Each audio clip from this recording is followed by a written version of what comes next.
Good morning everyone. কেমন আছো তোমরা? আশা করি তোমরা সবাই খুব ভালো আছো। আমিও ভীষণ ভালো আছি। আর আজকে চলে এসেছি তোমার কাছে নতুন একটা ভিডিও নিয়ে। আর দেখতে থাকো, ভিডিওটা ভালো লাগবে। সকালবেলা ঘুম থেকে উঠে ঘর টর ঝাড় দেওয়া মোছা আমার কমপ্লিট হয়ে গেছে। সকালবেলা ওকেও ওষুধটা দিয়ে দিলাম, আমিও ওষুধ একটা খাওয়া আরম্ভ করেছি, হোমিওপ্যাথি। আমার পায়ে একটু পায়ের তলাটায় না খুব ব্যথা হচ্ছে, সেই আজকে থেকে না, আজকে 6-7 মাসের ওপরে হয়ে গেল এই ব্যথাটা হচ্ছে। তো হোমিওপ্যাথি ডাক্তার দেখিয়েছি, 15 দিনের ওষুধ দিয়েছে, দেখা যাক কী হয়। এখনও অবধি কোনো ইমপ্রুভমেন্ট দেখছি না, প্রায় 10 দিন হয়ে গেল। দেখা যাক, পরে বলছে সেইভাবে হলে একটা এক্স রে করতে হবে। আর মেয়েকে খাওয়াচ্ছি, মেয়ের পটিটা খুব টাইট হচ্ছে, তো তার জন্য ডাক্তারের কাছ থেকে ওষুধ নিয়ে এসেছিলাম। সকালবেলা ঘুম থেকে উঠে বাসি কাজ সেরে মেয়েকে রেডি করিয়ে দিলাম, চুলটা বেঁধে দিলাম। আসলে ওকে এখনও ব্রাশ করানো হয়নি, তো ভাবলাম তার আগে আমি ব্লু টিটা বানিয়ে নিই।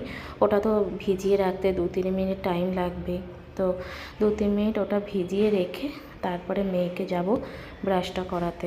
ওকে ব্রাশ টাশ করিয়ে দিয়ে তারপরে আমি চাটা খাবো, তারপরে ওকে খাওয়াবো। ভিডিওটা দেখতে দেখতে তোমাদের কিছু কথা শেয়ার করি। সেটা হচ্ছে, আজকালকার দিনের মানুষের ভালো মানুষ দেখতে পারে না। এটা তো তোমরা সবাই কম বেশি প্রমাণ পেয়েছো নিজের জীবনে।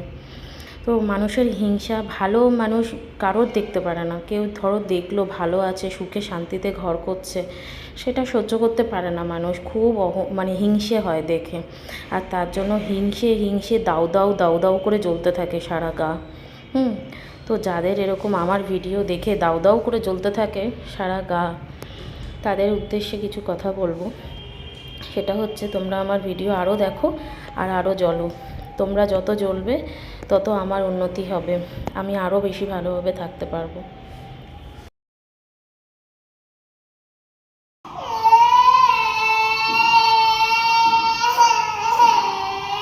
কি হয়েছে? কেন তুমি করেছো তাহলে ওটা বলো? আর করবে? কান ধরো, কান ধরো,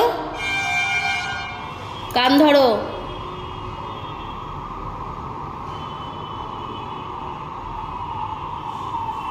দেখো কি করেছে, দেখো এখানে কলটা খুলে দিয়ে দেখো কি করেছে, জল ফেলে। কখন এসে কলটাকে খুলে দিয়েছে ব্যালকনিতে। হাসছো আবার? প্রত্যেক দিন ভিডিও দিতে পারছি না, আর অনেক সময় হচ্ছে দিয়ে দিচ্ছি, আবার অনেক সময় হচ্ছে প্রত্যেক দিন ভিডিও আসছে না। তোমাদের কি করব বলো, যে যখন আর কি দিতে পারছি না তখন তোমাদেরকে আমি জানিয়ে দিচ্ছি যে দিতে পারছি না, আর প্রত্যেক দিনই দেওয়ার চেষ্টা করি আমি। আর আমি দেখো কাছাকাছিগুলো করে নিলাম।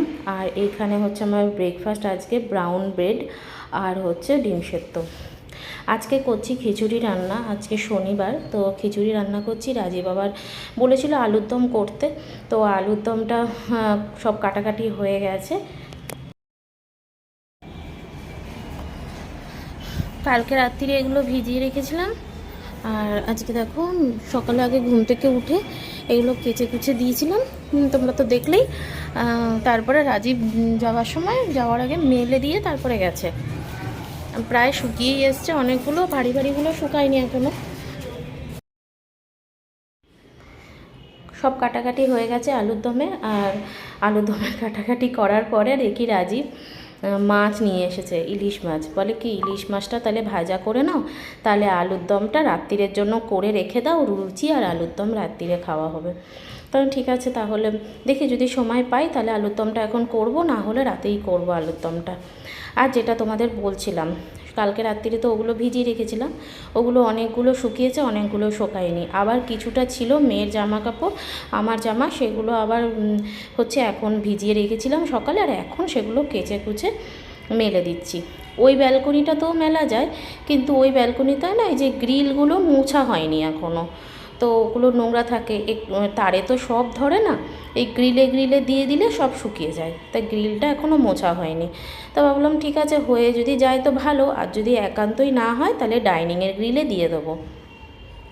বেশ বেলা হয়েছে, রাজীব ফোন করলো, বলল যে আমি আসছি, খেয়েই আবার বেরোবো। তো ও খেয়ে দিয়েই বেরোবে, তাই মাছটা ভেজে নিচ্ছি এখন।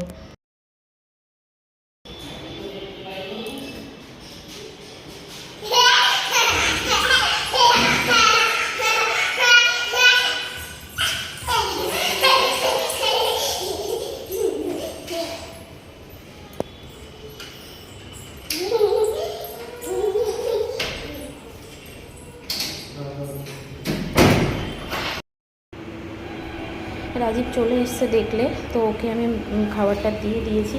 তা ও বললো আমি একা কেন খাবো, তুমিও বসে যাও, কারণ মোটামুটি 1:30 বাজে। তো বললো খেয়ে নাও একেবারে। তো চলো, ভিডিওটা 5 মিনিটের বেশি হয়ে গেছে, ভালো থেকো সবাই, সুস্থ থেকো। ভিডিওটা এখানেই শেষ করছি, টাটা।